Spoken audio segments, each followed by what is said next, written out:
এলাকার এবং এলাকাবাসী, আপনারা সবাই জানেন 12ই ফেব্রুয়ারি যে নির্বাচন হয়ে গেল, জাতীয় নির্বাচন, সেই নির্বাচনে এই অঞ্চল থেকে, এই এলাকা থেকে সাধারণ মানুষের, গণমানুষের ভোটে মহান আল্লাহর ইচ্ছায় সংসদ সদস্য নির্বাচিত হয়েছে। ভোটের দিনে শিবগঞ্জের গুজিয়া এলাকার এই মাছপাড়া গ্রামে এই মহিলা, নাম হচ্ছে গোলাপি, উনি ধানের শীষে ভোট দেওয়ার জন্য বিএনপির ভক্ত, তারেক রহমানকে পছন্দ করেন, বেগম খালেদা জিয়াকে পছন্দ করেন, জিয়াউর রহমানকে পছন্দ করেন, ভালোবাসেন। উনি ধানের শীষে ভোট দেওয়ার সিদ্ধান্ত নিয়েছেন। ওনার স্বামী বাধা প্রদান করেন যে না, তোমার আমার কথা মতো, তখন বলছে না, আমি তোমার কথা মতো ভোট দেবো, আমার অধিকার, আমি ধানের শীষে ভোট দিই।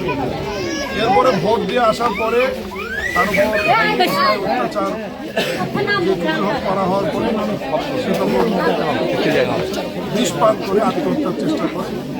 তখন পাড়া প্রতিবেশী যারা আছে তারা তাকে হসপিটালে নিয়ে যায় এবং হসপিটালে প্রায় চিকিৎসা ইউনিয়নের দায়িত্বপ্রাপ্ত বিএনপির নেতা তাদের সহ আমাদের নেতাকর্মী বিপুল, আমরা সহ আমরা হসপিটালে খোঁজখবর নিয়েছিলাম। আপনারা জানেন যে আমি নির্বাচনের পরের দিনেই শপথ গ্রহণ এবং অন্য অন্য কার্যক্রমের কারণে আমি ঢাকায় চলে গিয়েছিলাম।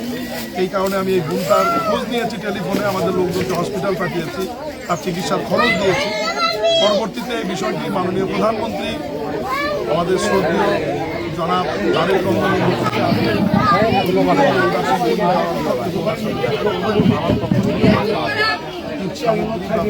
সহায়তা মাননীয় প্রধানমন্ত্রীর পক্ষ থেকে আজকে আমি এসেছি। ওনার পরিবারের সকল সদস্যের জন্য আমরা ঈদের জামা কাপড় মাননীয় প্রধানমন্ত্রীর পক্ষ থেকে দিলাম। ঈদ সামগ্রী, চিনি, সেমাই থেকে শুরু করে যা প্রয়োজনীয় জিনিস দিয়েছি এবং নগদ টাকা আমরা দিয়েছি। এবং এই গোলাপি বোনের দায়িত্ব আমি নিলাম ব্যক্তিগতভাবে মাননীয় প্রধানমন্ত্রীর পক্ষে। ওনার সুখ দুঃখ বিপদ আপদে সবসময় আমরা পাশে থাকবো। এবং এই ধরনের বিদ্রোহী নারীর সংখ্যা বাংলাদেশে এবং নারীর নিজের ক্ষমতার জন্য, নিজের ক্ষমতায়নের জন্য যে বিষ পান করতে পারে, এটা যদিও উদাহরণ, আমি অনুরোধ করবো কেউ যেন এটা না করে। আত্মহত্যা মহাপাপ, উনি এটাকে চ্যালেঞ্জ হিসেবে নিয়ে করেছেন। পরবর্তীতে কেউ যেন না করে, এই প্রতিবাদ অন্যভাবেও করা যেতে পারত। আমরা বিষ পানকে নিরুৎসাহিত করতে চাই এবং আমরা এখানে এসেছি আপনাদেরকে সাথে নিয়ে ওনার খোঁজ দিলাম।